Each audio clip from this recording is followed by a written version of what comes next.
All right, welcome everybody. We have a slightly special episode for you guys today. It's me, Ashkahn, and I'm here with actually one of our Flow Conference speakers, Roy Vore. Roy is a microbiologist and specializes in pool and spa sanitation, and we wanted to have him on here as well as our Flow Conference podcast. All right, Roy. Just wanted to give a little kind of nugget episode here with you, and just kind of focus on one quick topic about kind of the microbiology of float tanks. And specifically, we have talked, through kind of hanging out and drinking beers at a number of conferences together, about you kind of turned me on to this concept of water activity, and how that may be relevant to float tanks. So I was wondering if you could just kind of delve into that for a second, talk about what that is. What is water activity, and why may it be an interesting thing for us to consider when it comes to float tanks? Right. Well, first thing, we know that we're somewhere between 70 and 80% of water in the human body, and it's like if you don't have water, you're not going to live.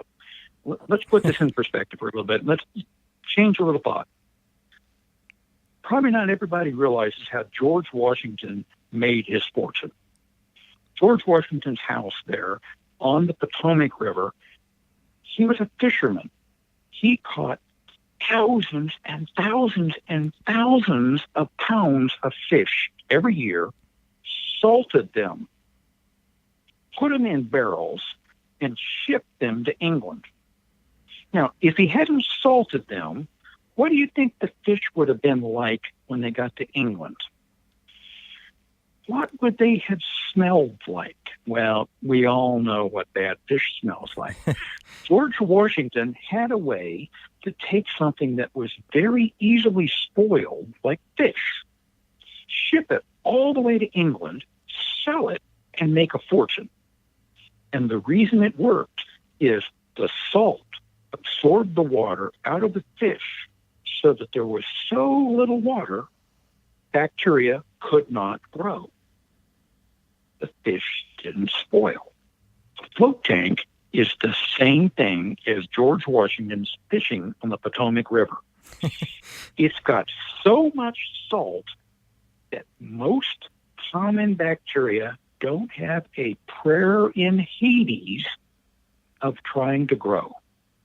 They do not have enough water to reproduce.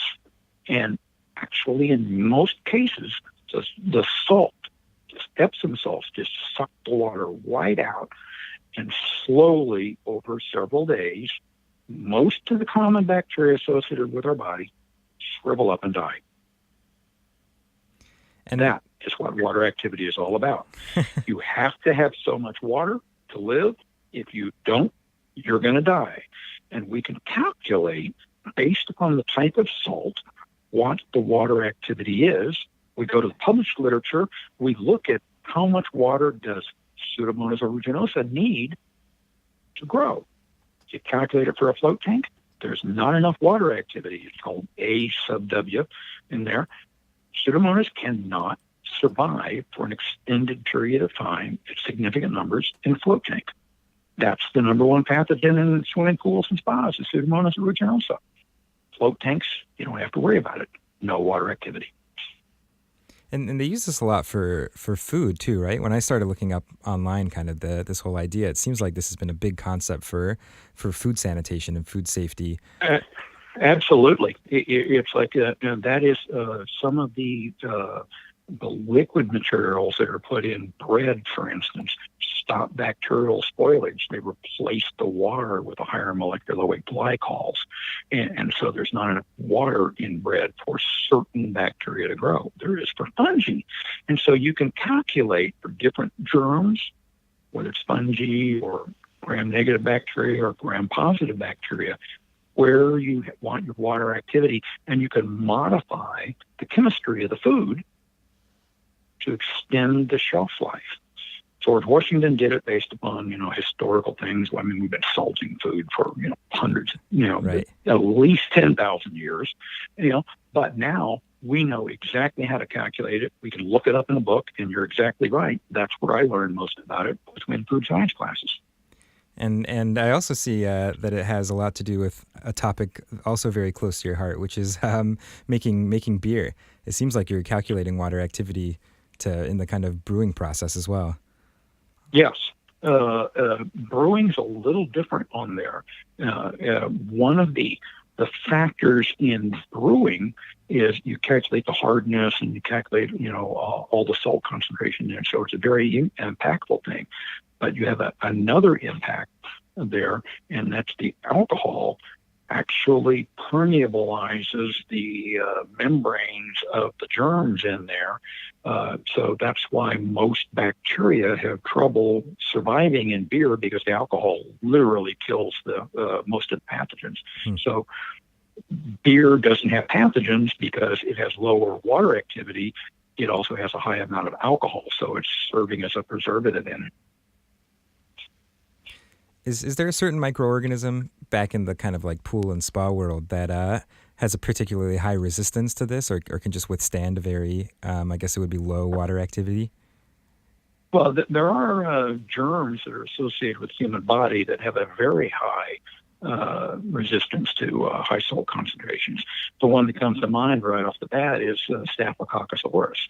And somewhere about 5% of the population will carry that on their skin or in their nose. And we hear about that as community-acquired MRSA, methicillin-resistant Staph aureus. So it can be carried, but it's not associated with recreational water. It's associated with more like deck chairs and things like that. So it might survive in there, but then it's really the wrong mode of transmission in there, so it's not really a threat. So it's water activity is one aspect, but then is that the right mode of transmission, and are there enough of them present in the water to be a threat? With staph, no. But other germs, maybe crypto and giardia, maybe they are very resistant in the environment, so they could survive in low water activity. They survive for an extended period of time in all sorts of environments.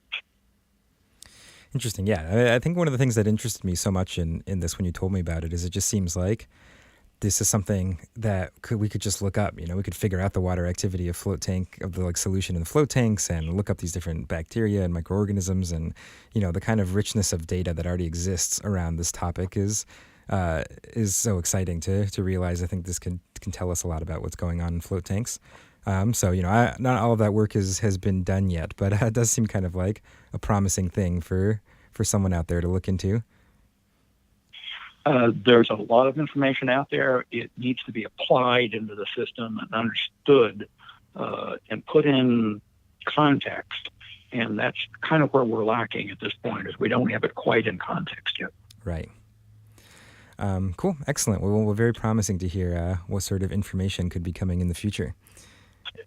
And thanks so much for hopping on our little Daily Solutions podcast. And we will see you at the Float Conference in a couple months. I'll see you soon. Awesome. Thanks, Roy. Okay, that was Roy Vore, a little special episode. If you guys have some questions for us to answer here on the Daily Solutions podcast, you can always go to floattanksolutions.com/podcast, and we'll talk to you tomorrow.